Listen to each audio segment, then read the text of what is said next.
तरह हमने खड़े होना है, किस तरह नमाज जनाजा की नियत करनी है, और बालिग और नाबालिग जो मैयत की दुआ है वो आपने कौन कौन सी दुआ पढ़नी है।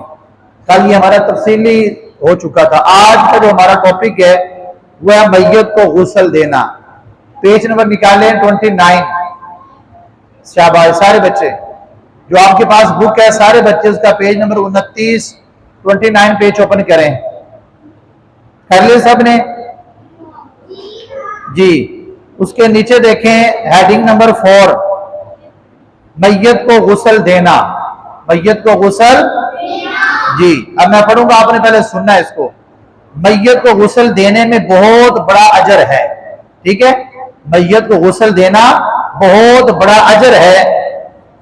हजरत राफे रज़ियल्लाहु ताला अन्हु फरमाते हैं कि रसूल पाक साहबे लौलाक सल्लल्लाहु अलैहि वसल्लम ने फरमाया, जिसने किसी मुसलमान मुर्दे को गुस्ल दिया और उसके अयूब छुपाए, अल्लाह ताला उसके 40 कबीरा गुनाह बख्श देगा।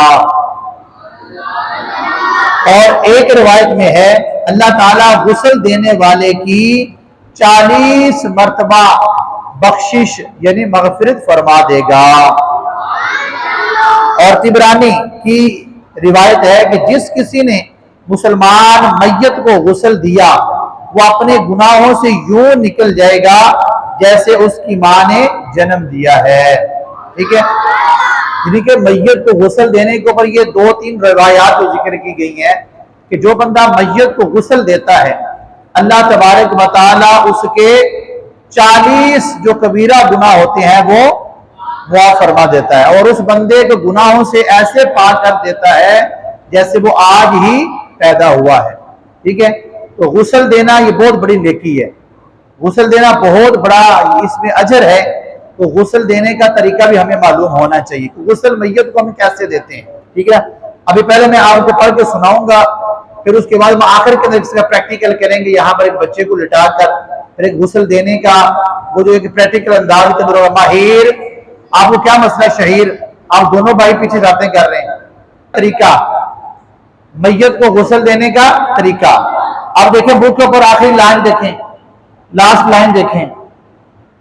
मैयत को गुस्ल देने का तरीका, मैयत को गुस्ल देने का तरीका यह है कि जिस चारपाई या तख्ते पर नहलाने का इरादा हो उसको 3 या 5 बार धूनी दें, ठीक है, और उसको अच्छी तरह से साफ कर लें, ठीक है। यानी कि जिस तख्ते के ऊपर उसको गुस्ल देना है उसको 3 दफा या 5 दफा पानी से धोकर फिर उसको धूनी। धूनी क्या होती है? अगरबत्ती जला के ना, अगरबत्ती उसका जो धुआं आता है ना वो उसमें खुशबू आती है, वो उसको धूनी दे दी जाए ताकि उसमें जो है वो कोई स्मेल वगैरह ना हो, उसमें खुशबू आए, ठीक है। और अगर इस तरह का कोई मामला ना हो तो फिर जो है वो कोई जैसे आजकल इत्र वगैरह, आपको क्या मसला है? खड़े हो जाओ आप पीछे, उसमें कोई बदबू और स्मेल पैदा ना हो, ठीक है। अब आगे देखिए, पेज नंबर 30 पे आ जाएं। Page number 30। अच्छी तरह उसको साफ कर लें। फिर मैयत को उसके ऊपर क्या करें? लिटा दें। मैयत को क्या करें? उसके ऊपर लिटा दें। अब लिटाना कैसे है कि उसका जो पाँव है ना, पाँव यानी कि वो दूसरी साइड पे हो, उसका चेहरा किबले की जानिब होना चाहिए। जिस तरह कब्र के अंदर हम मैयत को रखते हैं ना, जैसे हमारा ये जो मस्जिद का जो लोकेशन है, यहाँ पे अगर हम मैयत को लुटाते हैं तो हमारे मैयत के पाँव कहाँ पे होंगे? इस तरफ होंगे, सर इधर होगा और उसका जो चेहरा है वो किबले की तरफ। इस तरह लटाना है उसको, ठीक है। नाव से लेकर घुटनों तक किसी कपड़े से उसको छुपा दें, यानी कि इतना कपड़ा उसके ऊपर डाल देना है, ठीक है। और फिर उसके बाद उसके जो कपड़े हैं, जो कपड़े उसने पहने होंगे वो कपड़े क्या करने हैं? उतार देने हैं, ठीक है। अगर तो आसानी से कपड़े उतर जाए तो ठीक है, अगर कपड़े उतारने में दुश्वारी हो तो फिर कैंची के साथ कपड़ों को काटा जा सकता है, ठीक है। कपड़ा जब उसको उतार दिए, अब नाव से लेकर घुटनों तक, ये क्या है? मर्द का सतर। क्या है? मर्द का सतर। तो मर्द का ये जो सतर है ना, इसको किसी कलरफुल कपड़े के साथ आपने क्या करना है? ढाक देना। अगर व्हाइट हो लेकिन मोटा कपड़ा हो, ठीक है, उसके साथ उसके जिस्म को क्या करना है? छुपा देना है, ठीक है। छुपाने के बाद जो गुस्ल देने वाला है वो अपने एक हाथ के ऊपर दस्ताना पहनेगा, उल्टे हाथ के ऊपर, ठीक है। मैयत को पहले इस्तिंजा करवाएगा। क्या करवाएगा? इस्तिंजा। इस्तिंजा कैसे करवाते हैं मैयत को? मैयत को इस्तिंजा करवाने का जो तरीका ये होता है कि पानी एक हाथ के अंदर हो, ठीक है, सीधे हाथ में पानी का लोटा हो या डब्बा हो, और उल्टे हाथ के साथ आपने उसको आगे और पीछे से इस्तिंजा करवाना है, धोना अच्छे तरीके से। अगर निजासत वगैरह लगी हो उसको अच्छे तरीके से हाथ से जाहिर करना है, ठीक है ना। अगर बिल फर्ज लेटा हुआ है, मैयत की ज़ाहिर जिस्म तो नीचे होता है ना, अब उसकी टांगे थोड़ी सी ऊपर की तरफ करके या उसको करवट के बल कर ले, थोड़ा सा अच्छे तरीके से उसको गुस्ल दे के उसका इस्तिंजा जो है ना वो करवाया जाए, ठीक है। और इस्तिंजे के अंदर कोई भी चीज जो है ना वो बाकी नहीं रहनी चाहिए, ठीक है। इस्तिंजा करवाने के बाद वो जो दस्ताना पहना होता है उसको फिर उतार दिया जाए, ठीक है, फिर अपने हाथ को धो लिया जाए। उसके बाद फिर हमने क्या करना है, जैसे नमाज जैसा वजू करते ना ऐसा वजू करवाना है हमने मैयत को, ठीक है।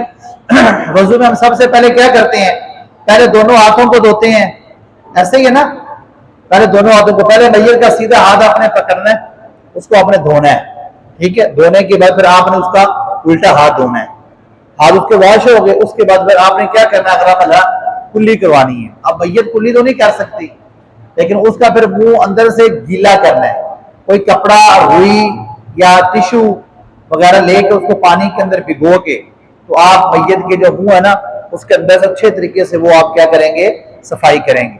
उसके दांत, उसके जबड़े, ऊपर नीचे दाएं बाएं से उसके क्या करने हैं, आपने मुंह की सफाई करनी, गीला करना सारा मुंह, ठीक है, 3 दफा। फिर आपने 3 दफा उसके नाक के अंदर रुई गीली करके या कपड़ा गीला करके नाक के अंदर भी उसकी जो वो सफाई भी करनी है और नाक के अंदर से उसको तर करना है, ठीक हो गया। उसके बाद फिर आपने जो मैयत का जो चेहरा है, जो फेस, उसके ऊपर पानी डालना है। जैसे हम वजू के अंदर पेशानी के बालों से लेकर ठोडी के नीचे तक और कान की स्लो से लेकर इस लो तक, ठीक है ना, ये जो हमारा पूरा सर्कल है फेस का, इसको फिर आपने पानी आपने चुल्लू में लेना है और मैयत के मुंह के ऊपर रख के आपने अच्छे तरीके से उसका चेहरा क्या करना है, साफ करना है, वॉश करना है, ठीक है। चेहरा भी उसका साफ हो गया, फिर आपने उसका सीधा बाजू पकड़ना है, सीधे बाजू के ऊपर आपने पानी डालना है और पानी डालने के बाद उसके पाँव, ये जो बाजू है ना उसको आपने मलना है, पानी बहाना है। फिर आपने उल्टे बाजू को, ठीक है, इस तरह उसके दोनों बाजू तर हो गए, वॉश हो गए। फिर आपने उसका मसा करवाना है। अब मसा कैसे, जैसे हम अपना मसा करते थे, अब आपने पहले हाथ गीले कर लिए, गीले करके आराम से उनको झाड़ लिया, आपने उसी तरीके से मसा करवाना है मैयत का, ठीक है ना। उसका आपने मसा करवाना है अच्छे तरीके से। मसा करवाने के बाद अच्छे तरीके कानों से गर्दन के ऊपर आपने हाथ फेर के उसका मसा हो जाएगा। फिर आपने उसका दायां पाँव धोना है, फिर आपने उसका बायां पाँव, ठीक है, दायां और पाँव धोने के बाद अब ये उसका हो जाएगा वो वजू मुकम्मल, ठीक है। उसके बाद फिर अगला प्रोसेस क्या है कि हमने उसके ऊपर पानी बहाना है, ठीक है।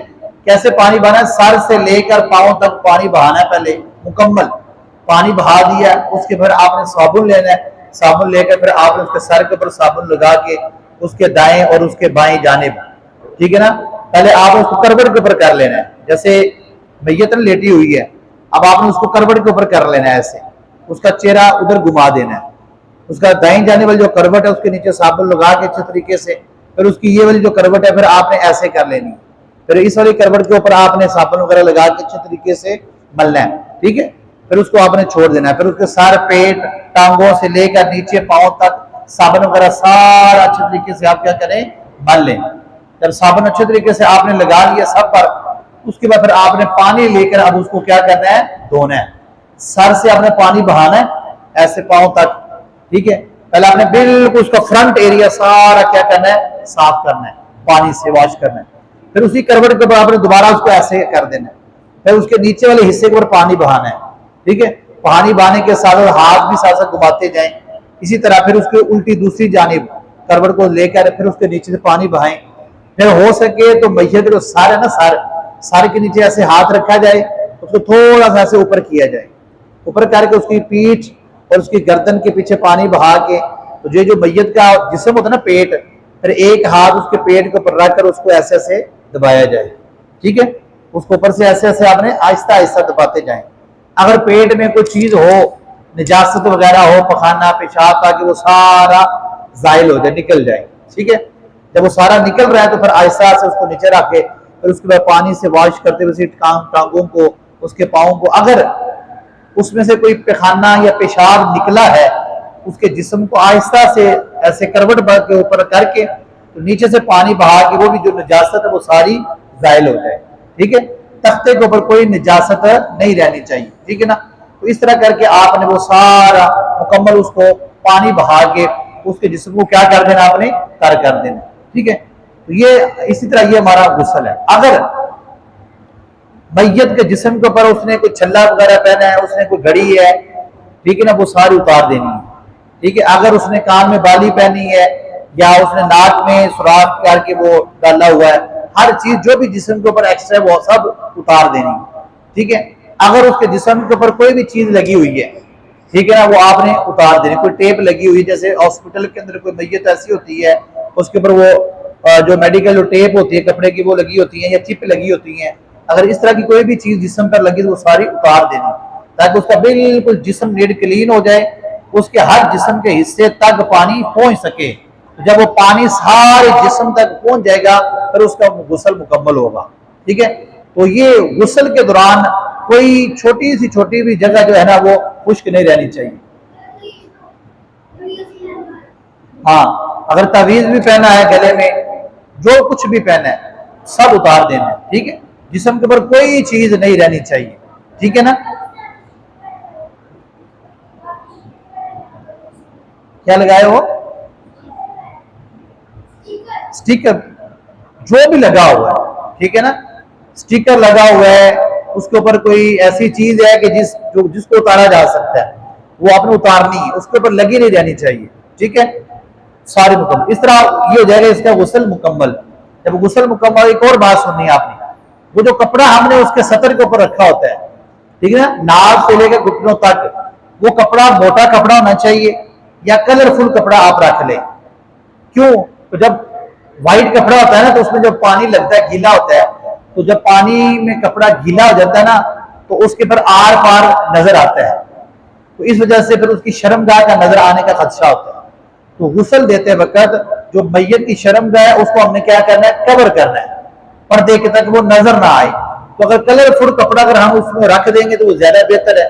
उसका फायदा क्या होगा कि कपड़ा गीला होने के बाद उसकी जो शर्मगाह वाला हिस्सा है वो नजर नहीं आएगा। ठीक है, तो ये दो चीजें एहतियात की जरूरत। अब जब हमने पानी बहाते वक्त वो शर्मगाह वाला हिस्सा होगा, कपड़े को सारे को नहीं उतारना, कपड़े के नीचे हमें हाथ डाल देना, हाथ डालने के बाद अच्छे तरीके के साथ उसको मल कर साफ करके पानी बहा देना है। ठीक है, और वो जो कपड़ा है फिर उसके ऊपर भी पानी आपने बहा देना है। ठीक है, इस तरह वो गुस्ल हो जाएगा मुकम्मल। गुस्ल मुकम्मल होने के बाद फिर अगला प्रोसेस क्या होता है? अगला प्रोसेस ये होता है कि फिर हम उसको कफन पहनाते हैं। मयूर क्या बनाते हैं? कफन। ठीक है ना, अब कफन पहनाने का जो तरीका है और जो कफन है मैयत के लिए वो क्या है, और कफन के बारे में ये देखें, पेज नंबर 30 के ऊपर देखें, मैयत का कफन और दफन। ये हेडिंग नजर आ रही है आपको? आप सुने, आप